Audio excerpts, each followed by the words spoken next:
The scene opens on a quiet afternoon where the Major General sits in his car in an unassuming parking lot, gazing thoughtfully through the windshield. There's a certain peace to the moment, a rare pause in an otherwise demanding life. The engine is off and he's barely moving, just taking a moment to breathe, to plan out the day. A coffee cup rests in the holder, steam still curling from the lid. He glances at it, absently tapping his fingers on the wheel, lost in a quiet reverie. The silence and routine of it all, the stillness, feels like a luxury. Without warning, the peaceful bubble bursts as red and blue lights flicker in his rearview mirror, slicing through the calm with a sudden sense of urgency. He adjusts the mirror, seeing the unmistakable flash of police lights reflecting off his rear windshield. For a moment, confusion flickers across his face. He glances at the surroundings, wondering if there's been a mistake, if perhaps the officer is after someone else. But the car behind him pulls up, coming to a firm stop right next to his bumper. There's a tinge of disbelief in his gaze as he watches the officer step out of the patrol car, the officer's expression unreadable behind dark sunglasses. The officer approaches, his stance broad and authoritative, carrying a particular confidence. Or is it suspicion? With the familiarity of someone used to giving orders, the officer walks up to the car, and the general's instinct is to be calm, to handle the situation with composure. Lowering the window, the Major General offers a courteous nod, prepared to listen and cooperate. But from the moment the officer speaks, there's an edge, a tone that's unmistakable. "License and registration," the officer barks, his voice carrying an intensity that feels disproportionate. There's no greeting, no preliminary conversation, just a flat, demanding tone. The Major General holds back the urge to react and instead reaches calmly for his paperwork. His movements are deliberate, careful, not wanting to provoke any misunderstanding. With his hands visible, he retrieves his ID and registration, handing them over politely. As the officer looks over the documents, there's a pause, a hesitation that lingers just a beat too long. A shadow of mistrust flickers across the officer's face, as if he's searching for something, anything, to validate his suspicion. The Major General can sense it immediately, the unspoken tension simmering just below the surface. The officer scrutinizes the documents for a moment, his frown deepening. "Where are you coming from?" he asks, his voice carrying an edge that isn't lost on the Major General. The General explains briefly, his tone measured, respectful. But his answer seems to have the opposite effect, only fueling the officer's distrust. The Major General's calm demeanor is met with a cold, almost calculating suspicion. "Step out of the vehicle," the officer orders, his voice tinged with a challenging authority. It's a command, not a request. The general hesitates, trying to gauge the situation. He knows how to handle tension, has faced far more intense encounters, yet there's something deeply unsettling in this officer's stance, in his rigid posture and unyielding glare. The general raises a hand slightly, attempting to maintain control and ease the atmosphere. "Is there a problem, officer?" he asks, keeping his voice even, trying to find some middle ground. But this question only seems to provoke the officer, who takes a step closer, his eyes narrowing. "Don't ask questions. Just do as I say," the officer retorts sharply, a flash of impatience in his tone. The general feels the air tighten around him, the situation sliding into an uncomfortable space. He recognizes this, knows what it looks like when someone is determined to establish control, to dominate a situation. Realizing that resistance might only make things worse, the Major General slowly opens the door and steps out, standing tall but calm, making it clear that he's willing to comply. But as he rises, he can feel the officer's gaze sweeping over him, as if looking for any hint of defiance, any excuse to escalate further. The officer steps even closer, invading his personal space, exuding a sense of barely restrained aggression. "Hands where I can see them," he commands, voice tense. The general complies, raising his hands slightly, trying to maintain eye contact, to communicate some sense of respect, of human connection, but it's clear that the officer isn't interested in connection, only in authority. His tone grows even sharper, each word laced with accusation and disdain.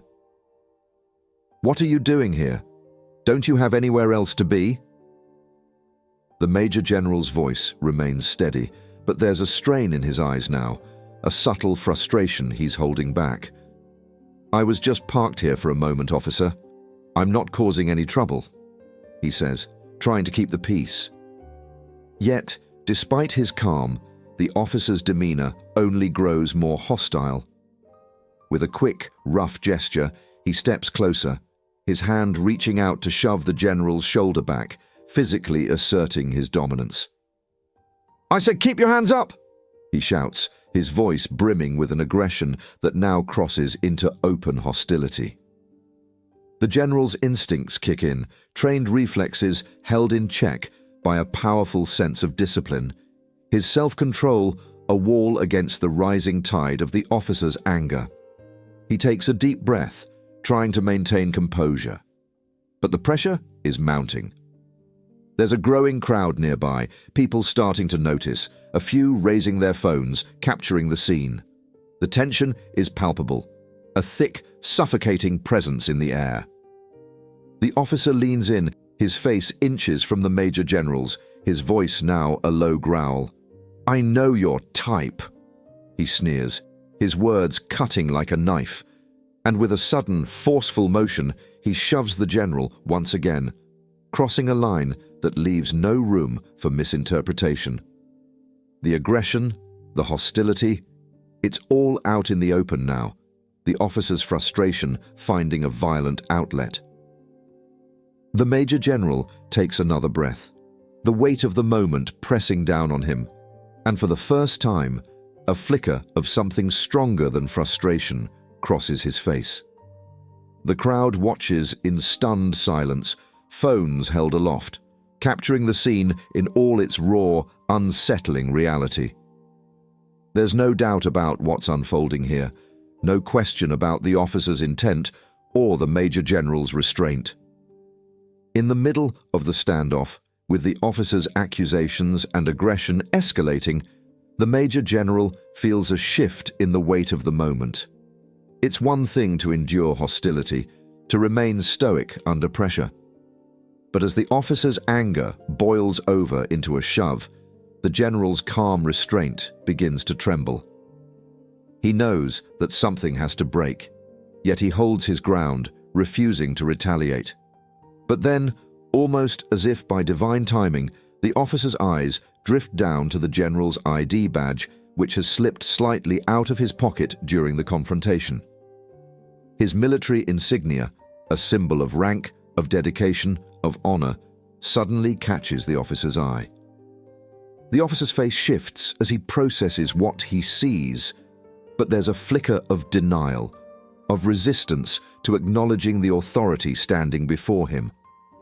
It's as if the reality of the general's rank and service is a truth he's unwilling to face, something that disrupts his carefully built assumption.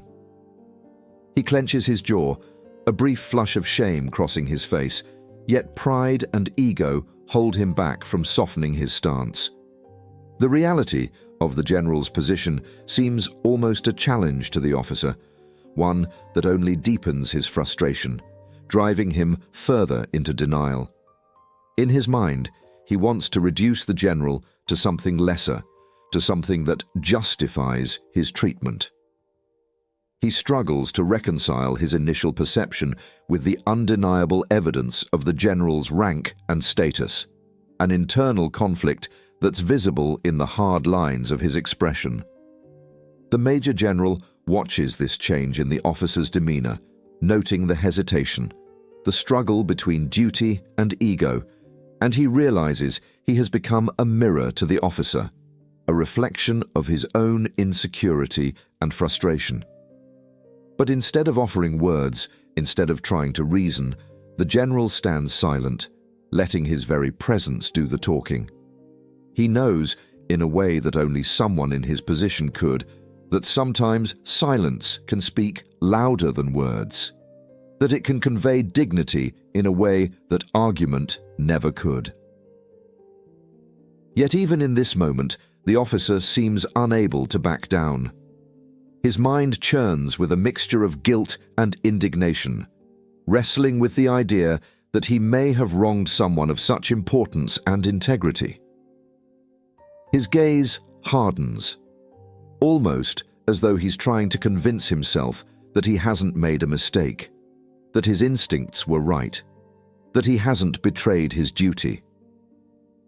But it's clear to everyone watching, to those in the crowd with their phones recording, to the onlookers whispering in disbelief, that he's grasping at straws, unwilling to confront the truth of his actions.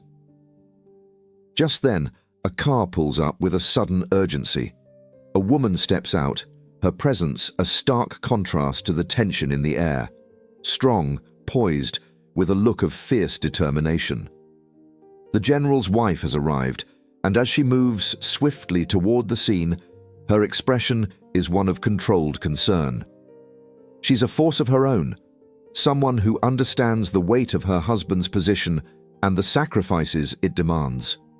Her eyes meet the officer's with a sharp, unyielding clarity, and for a moment the officer falters, confronted by this new arrival, this woman who exudes strength and unspoken authority. She doesn't hold back, her voice ringing out clear and firm, a voice used to standing beside power and dignity. "What is going on here?" she demands, her eyes narrowing as she takes in the scene before her. Her gaze lingers on the officer, studying him with a piercing intensity that goes beyond the surface, cutting straight to the core of his motives and his actions. She can see, in a way only a partner can, the toll that this moment has taken on her husband, the restraint he's had to exercise, the frustration that simmers beneath his calm exterior. The officer's response to her is brief, almost dismissive, but there's a hint of uncertainty now, a crack in his once confident demeanor. "Mom, stay back. This is official business," he says, attempting to reassert control, but his voice lacks the edge it had moments before. She doesn't back down. Instead, she steps even closer, refusing to let the situation unfold without her presence. Her expression sharpens, a mixture of anger and sorrow. As she addresses him, her words laced with a righteous frustration. "Do you even know who you're dealing with?" she asks, her tone icy yet controlled, each word deliberate and unyielding. "This man has given more to this country than you could imagine, and here you are, treating him with no regard, no respect, simply because of your assumptions."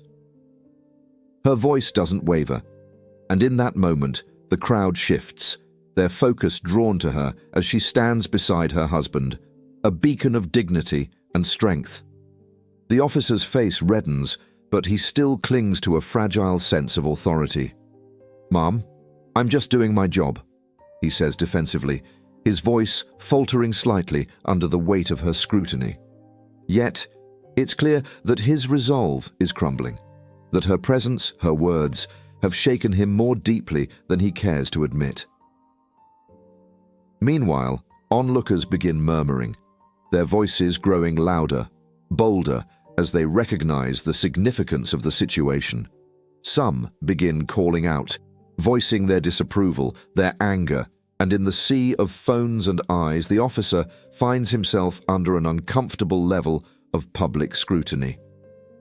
A few people step closer, still maintaining distance, but enough to make their presence and disapproval felt. "This isn't right," one man mutters, shaking his head, while others nod in agreement, their voices adding to the mounting pressure. The officer's gaze flickers around the crowd, the tension in his posture heightening as he realizes that his actions are no longer hidden, that his every movement, every word, is now under public judgment. His grip tightens on his belt, his breathing shallow as the reality of his predicament settles in. He looks back at the general and his wife, his expression a mixture of resentment and shame, an unwillingness to fully accept the consequences of his behavior, yet an understanding that he's gone too far. It's then that another presence makes itself known, a senior police official who has arrived in response to the growing disturbance. Dressed in full uniform, the official steps forward, taking in the scene with a practiced gaze. His eyes linger on the officer, reading the tension, the fear, the stubborn resistance still flickering there. Without a word, the official motions for the officer to step back, his gesture firm and commanding. The officer hesitates, his pride still clinging to the remnants of control, but under the senior official's watchful gaze, he steps back, his posture deflating. The senior official then addresses the Major General directly, his tone one of deep respect and formality. "Sir, I apologize for the behavior you've experienced here. This is not representative of our force nor our values." His words are genuine, his voice carrying a weight of sincerity. He glances back at the officer, who stands rigid and silent, his face a mask of regret and shame, yet the defiance hasn't completely faded. The Major General's wife watches closely, her expression softened slightly, but still resolute, as if weighing the sincerity of the official's apology. She reaches out, taking her husband's hand in a gesture that speaks volumes, a quiet assurance that he isn't alone in this. The official continues, his gaze shifting to the crowd as he acknowledges the gravity of the situation. "This officer will face disciplinary actions, I can assure you of that," he says, his words directed to the onlookers as much as to the general and his wife. The officer, still standing to the side, stiffens, the reality of his situation settling in fully. The crowd murmurs with a sense of satisfaction, a quiet but palpable relief that justice might finally be served, that this blatant abuse of power will not go unaddressed. For the first time, the officer's face reveals a flicker of remorse, his expression tight yet humbled in the wake of his exposure. He meets the Major General's gaze briefly, a flash of recognition passing between them, a silent acknowledgement of the consequences his actions have brought upon him. And yet, despite the tension, there's a strange peace in the air, a shared understanding among those gathered, a recognition of the strength it took to face such an injustice and remain unshaken. The Major General looks to his wife, her hand still in his, and in that moment they are united not just as partners, but as symbols of resilience, dignity, and quiet power in the face of prejudice. As the senior official finishes addressing the crowd, the atmosphere shifts palpably. Onlookers are now fully invested, a silent anticipation hanging in the air. The officer, still standing apart, visibly tense, glances around, taking in the faces of strangers whose disapproval and judgment feel as suffocating as his own guilt. His earlier sense of control and authority has vanished, replaced by the cold reality of exposure, the weight of what he's done bearing down on him. The senior official, after a brief pointed silence, turns to the officer and signals him forward with a gesture that holds both authority and finality. "Officer," he says, his voice steady but carrying a powerful sense of gravity. The officer steps forward reluctantly, his posture slumped, his face betraying both his shame and the unwillingness to fully accept the consequences. The senior official meets his gaze squarely, unflinching, his eyes unwavering. Today, you've demonstrated behavior that is not only unacceptable, but a violation of the values we are sworn to uphold. The crowd's murmurs grow louder, their collective presence adding to the pressure mounting on the officer. He shifts uncomfortably, struggling to maintain his composure under the unyielding gaze of his superior. The senior official raises his voice slightly, his words clear and firm. As an officer, you have a responsibility to serve and protect all members of our community without prejudice. Today, you failed in that duty. The officer's face flushes, his hands clenched at his sides as he absorbs the official's words, which cut through him with a relentless precision. He glances briefly at the Major General and his wife, and for the first time, he seems to truly feel the weight of his actions. A flicker of remorse in his gaze, though he fights to hold it back, clinging to the remnants of his pride. Then, with a solemnity that commands everyone's attention, the senior official extends his hand toward the officer, palm up. The officer freezes, realization dawning on him. The official's gaze sharpens, unyielding, as he nods slightly, confirming the silent demand.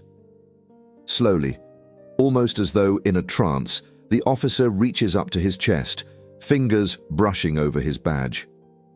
The weight of the moment hangs heavy in the air as he hesitates, his hand trembling slightly, his expression a mixture of regret, resistance, and disbelief. The crowd is silent now, their collective breath held as they watch the scene unfold, fully aware of the symbolic significance of what's about to happen. The officer finally unclenches his jaw, swallowing hard as he unpins his badge. The gleaming metal catching the afternoon light one last time before he places it into the senior official's waiting hand. The official doesn't flinch, his expression one of quiet resolve as he closes his fingers around the badge, holding it for a moment before tucking it away. The officer's shoulders slump as if a physical weight has been removed, yet a different, heavier burden takes its place. His gaze falls to the ground, unable to meet the eyes of those around him, his once confident posture reduced to one of defeat and subdued shame. His hand, now empty, lingers at his side, fingers twitching as if missing the familiar weight of the badge. The silence that follows is thick, almost tangible, a testament to the gravity of the moment. The senior official pauses, allowing the officer's stripped status to sink in for everyone present, then looks to the Major General with an expression of deep respect. "Sir," he says, inclining his head slightly, "on behalf of our department, I extend my sincerest apologies for what you and your wife have endured here today. I assure you, this incident will be reviewed thoroughly, and measures will be taken to prevent it from ever happening again." The Major General acknowledges him with a brief nod, his face an unreadable mask, a testament to his discipline and restraint. He meets the senior official's gaze, and there's a quiet understanding between them, a shared recognition of the cost of such an incident, of the toll it takes on everyone involved. The general, ever composed, offers a simple, dignified response. "Thank you. I trust that this will lead to meaningful change." The senior official nods, his expression softened slightly by the Major General's restrained forgiveness. He turns to address the crowd, his voice carrying over the onlookers, firm yet compassionate. "I want to thank everyone for remaining respectful throughout this situation. Incidents like this remind us of the need for accountability and integrity within our ranks. We are here to serve you, all of you, without prejudice or judgment. The crowd seems to relax, a sense of justice having been served settling over them. Some people nod, their expressions softened, while others murmur words of approval and support. The Major General's wife stands close to her husband, her hand reaching for his in a quiet but powerful gesture of solidarity. She gazes at him, pride and relief mingling in her eyes, as they both recognize the significance of what has just taken place. As the senior official finishes addressing the crowd, he gestures toward the officer, motioning him to follow. The officer, his face downcast, shuffles forward, each step a reluctant acknowledgement of his mistakes. The walk feels longer than it is.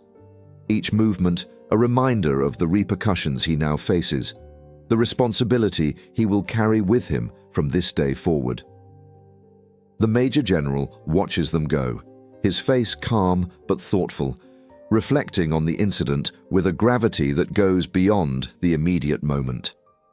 His wife stands by his side, her gaze following the officer's retreat, her expression softened slightly by a glimmer of empathy mixed with her own righteous frustration.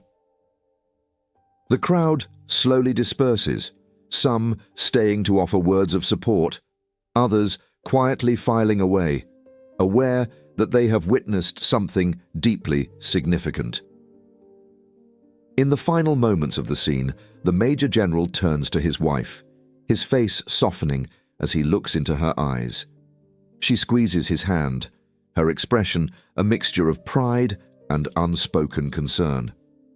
"Are you okay?" she asks quietly, her voice barely above a whisper, but filled with emotion. He nods, exhaling a long, steady breath, the tension releasing from his shoulders. "I am now," he replies, his voice steady but tinged with a quiet strength that speaks of his resilience. Together, they stand in the fading light, united and strong, a silent testament to the power of dignity and the strength found in unity. They both know this moment will linger long after the crowd has dispersed, after the officers have gone, but they also know they have each other, that in the face of prejudice and adversity, they stand stronger than ever. The tension gradually fades as the crowd disperses, leaving a quiet stillness in its place.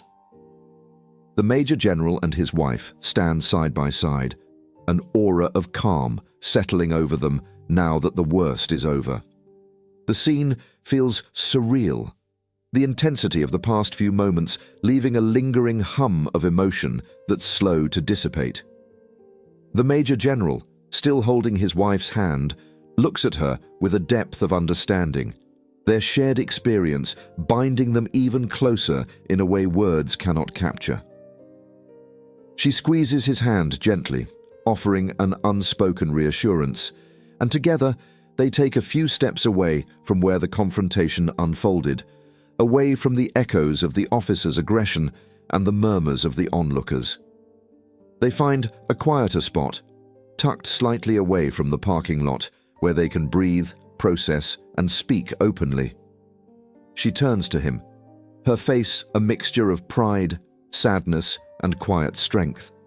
The emotions she's held back finally surfacing in the safety of this private moment. "I can't believe that just happened," she says softly, her voice carrying the weight of both disbelief and frustration. Her gaze searches his, a flicker of vulnerability in her eyes. "After everything you've given, everything you've done." He places a comforting hand on her shoulder, his own expression gentle yet resolute. "I know," he replies, his voice steady, reassuring. "It's hard to accept, even after all these years." There's a sadness in his tone, a quiet acceptance of the reality he's grown familiar with, a reality he has faced time and again. Despite his rank, his status, his service. But this is just another reminder of why we keep pushing forward. She looks at him, her eyes brimming with a fierce pride, mingled with sadness. "You're not just anybody," she whispers, her voice full of emotion. "You're a major general, for heaven's sake. You've fought for this country, put yourself in harm's way, dedicated your life to service. And yet, even you." He nods slowly, understanding her frustration, her hurt. It's a feeling he's known too well, a feeling that rank, status, and sacrifice can sometimes do little to shield him from prejudice. He places a gentle hand on her cheek, meeting her gaze with an intensity that conveys his resolve, his strength. "You know," he begins softly, "we've both seen enough to know that change doesn't come overnight. And sometimes it doesn't come at all unless we're willing to bear the weight of moments like this." She nods, the tears in her eyes reflecting the depth of her understanding. She knows the sacrifices he's made, the battles he's faced both on and off the field, and she knows that despite the injustice, he carries an unwavering commitment to making a difference, even if it means enduring hardship. "But why didn't you press charges?" she asks, her voice carrying both curiosity and a hint of disbelief. "After everything he did, after the way he treated you, I just..." She trails off, a flicker of anger in her eyes. He takes a deep breath, collecting his thoughts, the weight of his decision settling around them. Because pressing charges, holding on to anger, won't change what's happened, he says slowly, his voice calm and reflective. But maybe, just maybe, letting him carry the weight of his own mistake will teach him something that a court ruling never could. His gaze shifts, thoughtful, as he considers the bigger picture. If we can show a little grace, a little compassion, then maybe we plant a seed of accountability, of self-reflection. He has to live with what he's done, and maybe that's punishment enough. She studies his face, his calm strength, the wisdom that comes from a life lived in service, a life that's seen both the best and the worst of humanity. Her anger begins to soften, replaced by a sense of understanding. "You've always believed in second chances," she murmurs, a small smile playing on her lips despite herself, "even when others wouldn't." He chuckles softly, a gentle, quiet sound that carries a hint of weariness. "Maybe I'm just a little too stubborn," he says with a slight grin, "but I've seen people change. I've seen the most unlikely people find redemption, find a new path. And sometimes that's enough to make all of this," he gestures around them, "worthwhile." She places a hand over his heart, feeling its steady beat, a testament to his unwavering resolve. "You're a better person than most, you know that?" she says, her voice filled with affection.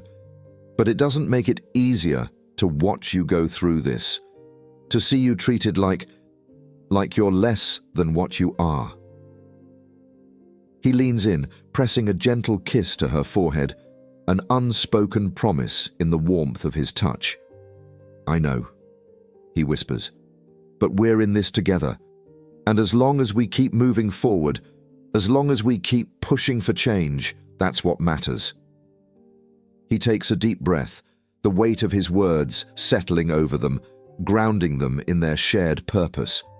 Sometimes, just standing here, refusing to let them define us, refusing to let the prejudice and injustice win, that's our victory. She smiles, a bittersweet expression that captures both her pride in him and the sadness of the reality they face. "And you'll never stop, will you?" she asks, already knowing the answer.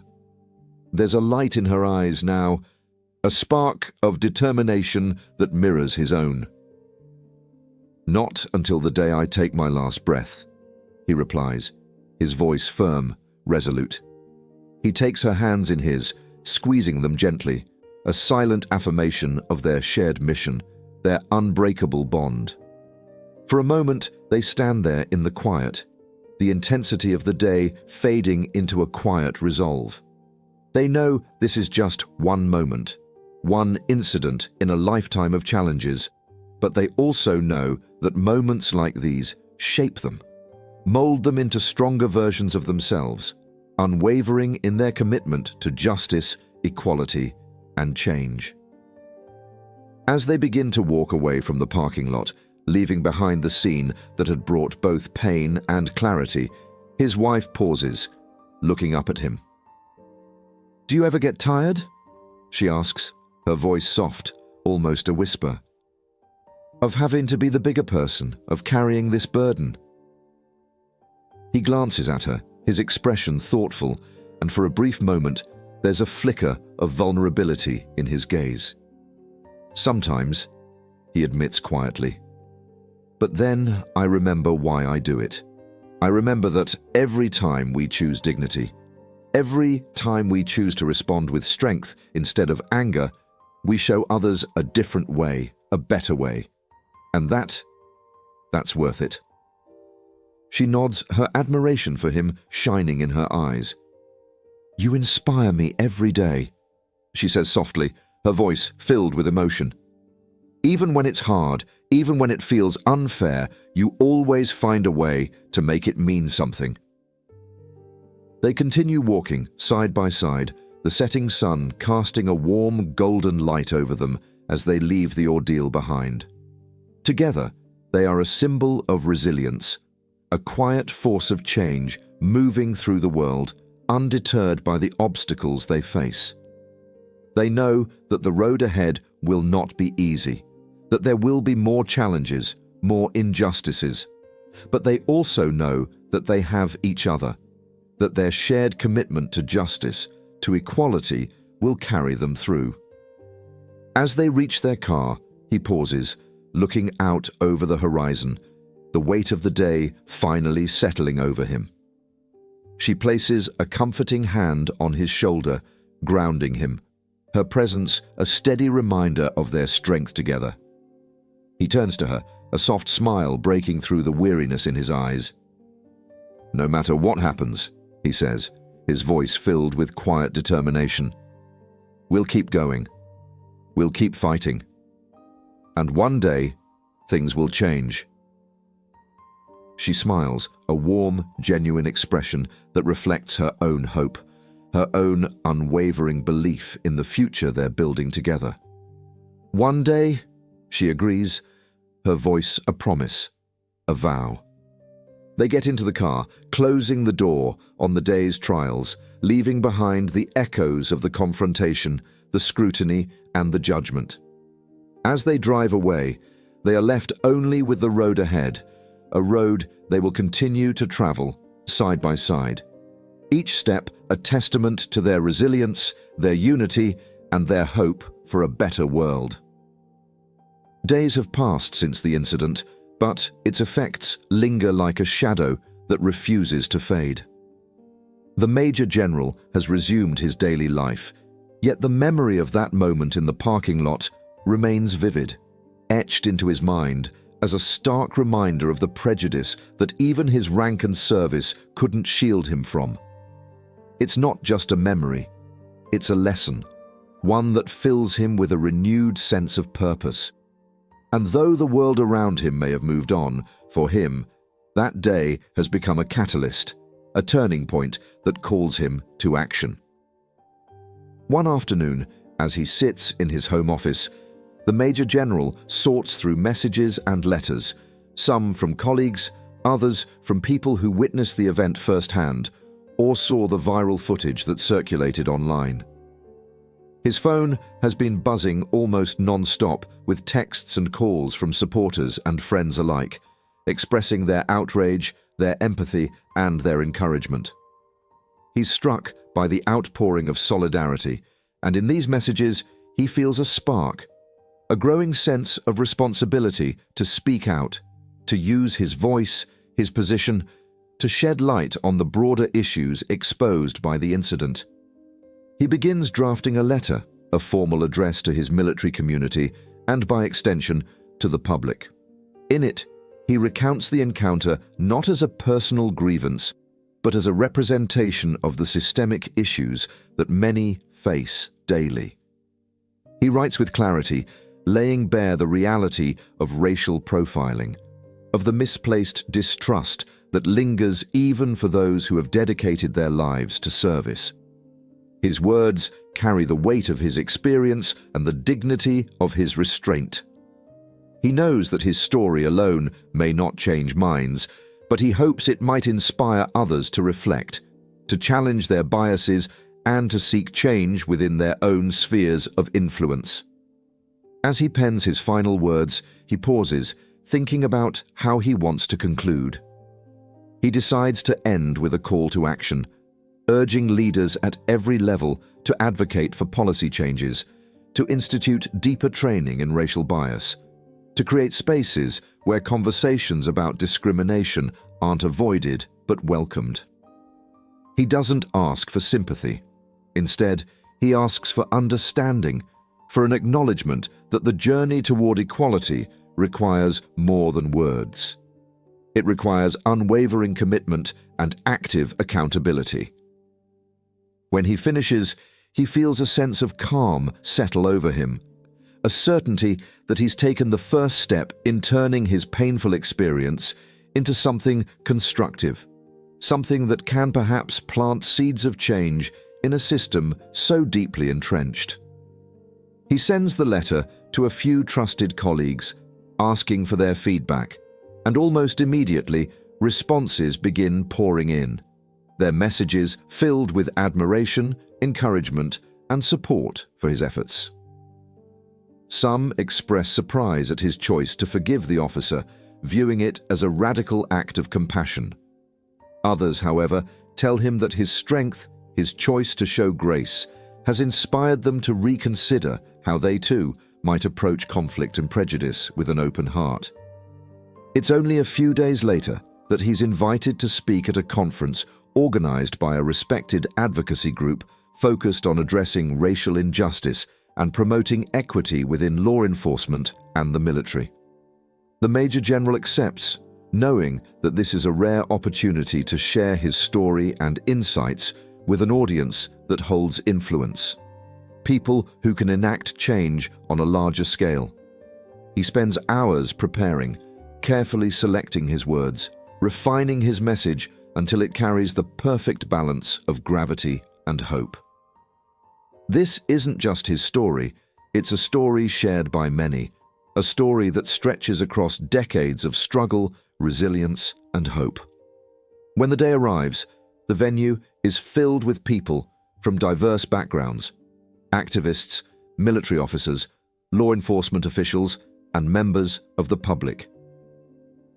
The Major General stands at the podium, his face calm but focused, his gaze steady as he surveys the room.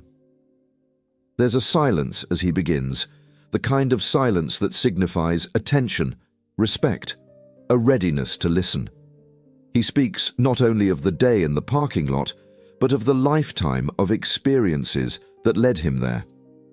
He talks about the countless incidents of subtle prejudice, the overlooked glances, the microaggressions that, while minor in isolation, accumulate over time, shaping the experiences of people of color within the military and beyond. His voice is strong, unwavering, as he recounts the details of the incident, describing the officer's aggression, his own efforts to de-escalate, the moment of revelation, and ultimately, the choice to forgive. He sees the audience's reaction, a collective sense of indignation, empathy, and inspiration. His words resonate, his story becoming more than just an account of one man's experience. It becomes a mirror, reflecting the realities of so many others who've endured similar moments of discrimination, of being misunderstood, of having their worth questioned. As he nears the end of his speech, he pauses, letting the silence fill the room, allowing the weight of his words to settle. "This journey isn't about revenge or retribution," he says finally, his voice filled with conviction. "It's about understanding, about building bridges, and about ensuring that every person, regardless of race, rank, or role, is treated with the dignity they deserve. It's about looking inward, questioning our assumptions, and being willing to grow, because until we're ready to face these issues with open hearts and minds, we'll keep repeating the same mistakes over and over." The audience erupts in applause, a wave of support and affirmation that reverberates through the hall. After the event, people approach him, sharing their own stories, their own struggles, and their own hopes for a better future. He listens, offering words of encouragement, connecting with each person in a way that reminds them they're not alone in this fight.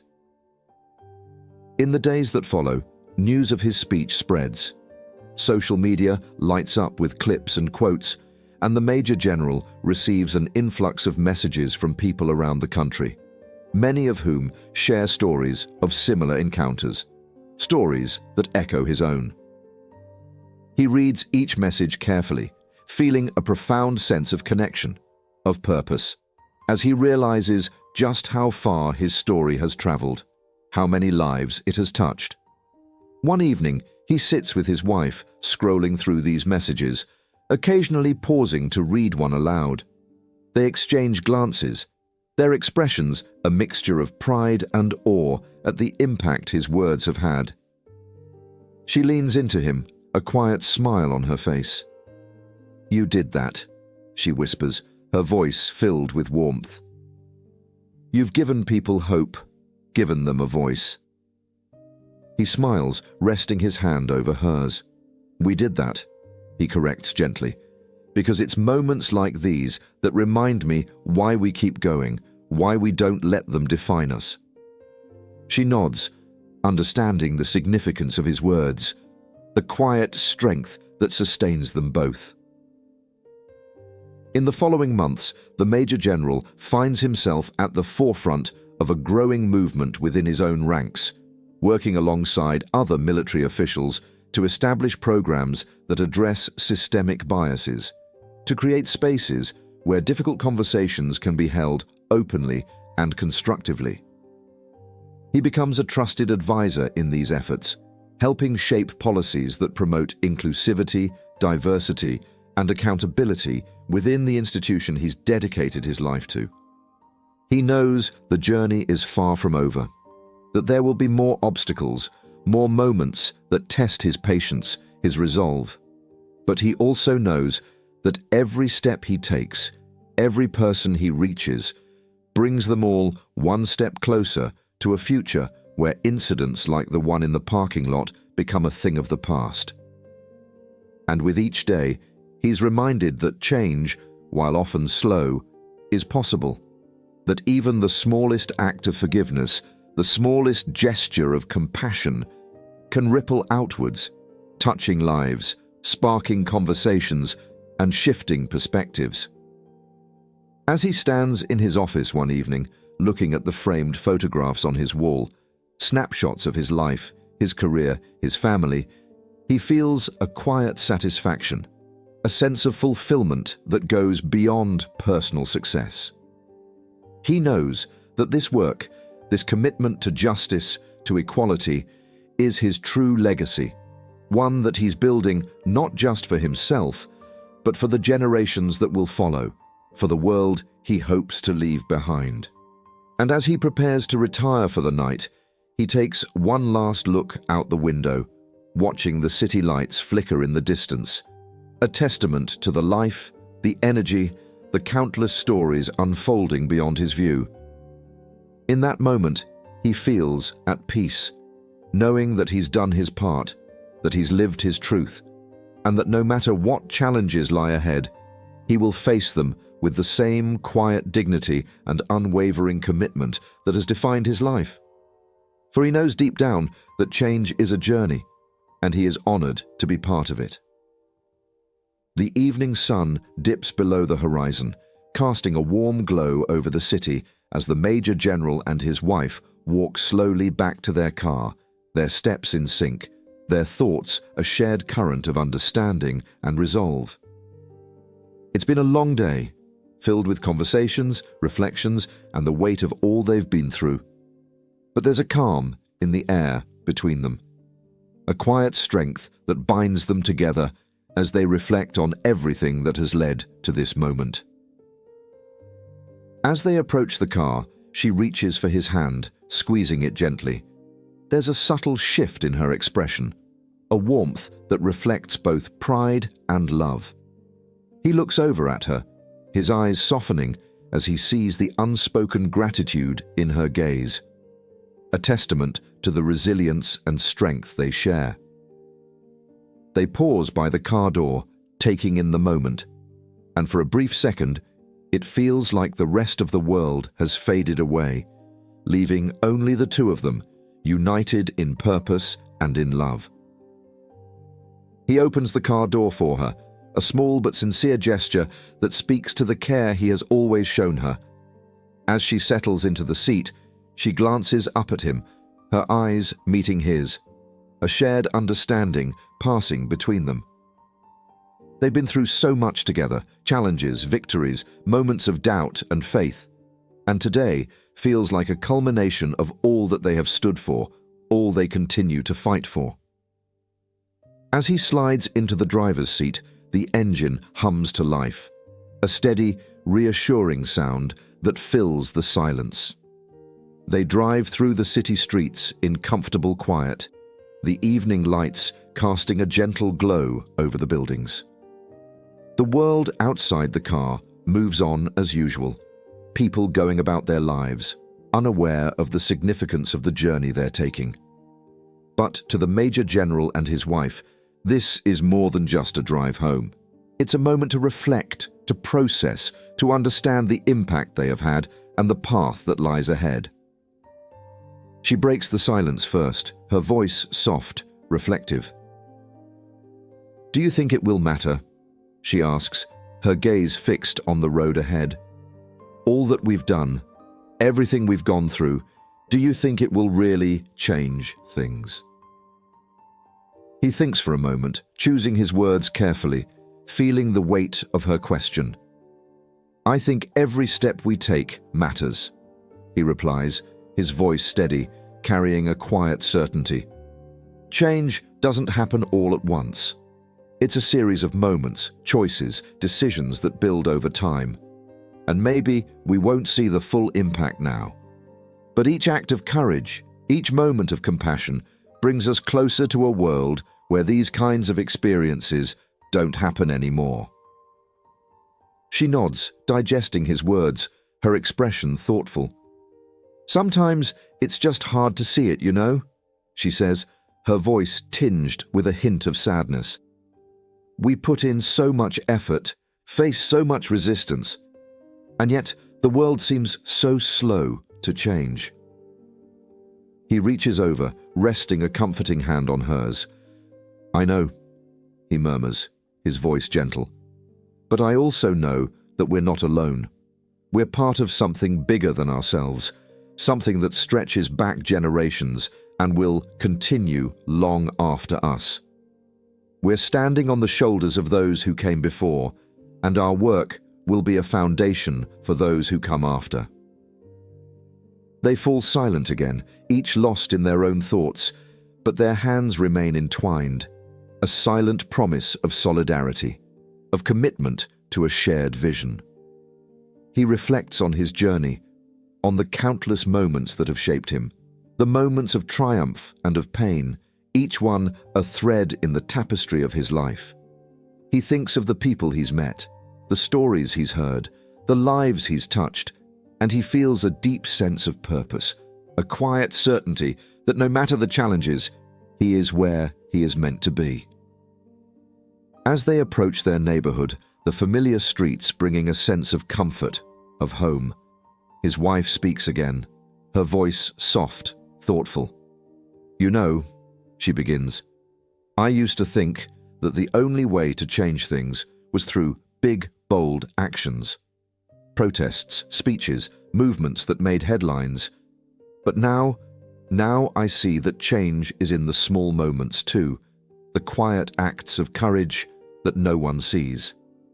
He smiles, nodding in agreement. "It's true," he says. "Sometimes the most powerful moments are the ones that happen in silence. When we choose to forgive, to show compassion, to stand up even when no one is watching. Those are the moments that define us, that build a legacy that lasts." They pull into their driveway, the soft glow of their porch light welcoming them home. As they step out of the car, he feels a deep sense of gratitude, of peace, knowing that no matter what challenges lie ahead, they will face them together, side by side. He holds the door open for her, following her inside, where the warmth of their home embraces them, a sanctuary from the world outside. Later that evening, as they sit together in the quiet of their living room, she rests her head on his shoulder, a contented sigh escaping her lips. "I'm proud of you," she says softly, her voice filled with love and admiration. "Not just for today, but for everything. For the man you are, the values you hold. You've inspired so many, including me." He wraps his arm around her, pulling her close. "And I'm grateful for you," he replies, his voice thick with emotion. "For standing by me, for believing in me, even when things get hard. You're my rock, my strength. I couldn't do any of this without you." They sit together in comfortable silence, a deep understanding passing between them, an unspoken bond that words cannot capture. They are more than partners. They are a team, united by a shared purpose, a commitment to each other and to the world they hope to shape. And in that quiet moment, they find peace, a sense of fulfillment that goes beyond words. In the days that follow, life resumes its usual rhythm. Yet there is a subtle change in the way the Major General approaches each day. He carries himself with a renewed sense of purpose, a quiet determination that radiates from within, inspiring those around him. His colleagues notice the change, drawn to his calm strength, his unwavering resolve. And as he shares his experiences, his insights, his vision for a better world, he becomes a mentor, a guide, a source of inspiration for those who, like him, seek to make a difference. He continues his work, his advocacy, using every opportunity to speak out, to educate, to build bridges between communities, between individuals. And, as the months pass, he sees small signs of progress. A colleague who begins to question their assumptions, a community leader who implements a new program to address racial bias, a young officer who approaches him for guidance, eager to learn, to grow. Each moment is a step forward, a quiet victory in the journey toward a more just and compassionate world.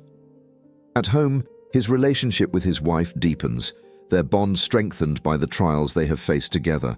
They share quiet evenings, long conversations, moments of laughter and love that remind them of the beauty in life, the joy that comes from shared purpose, from walking a path together. They find solace in each other, in the knowledge that no matter what challenges come their way, they will face them together, side by side.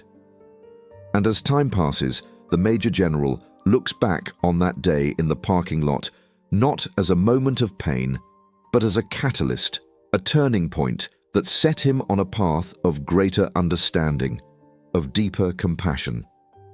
He knows that there will be more challenges, more moments that test his patience, his resolve. But he also knows that with each step forward, he is building a legacy, one that will live on in the lives he has touched, the hearts he has inspired. In the end, it's not about the titles, the ranks, or the accolades. It's about the impact, the quiet acts of courage, the moments of grace that shape the world, in ways that are often unseen, yet deeply felt. And as he stands at the threshold of this new chapter, he feels a sense of peace, a quiet satisfaction that no matter what lies ahead, he has lived his truth, he has walked his path with integrity, and he has left the world a little better than he found it. Together, he and his wife look toward the future with hope, with faith, and with the knowledge that they are part of something greater than themselves, a movement, a legacy, a testament to the power of compassion, of resilience, of love. And in that knowledge, they find strength, they find purpose, they find peace.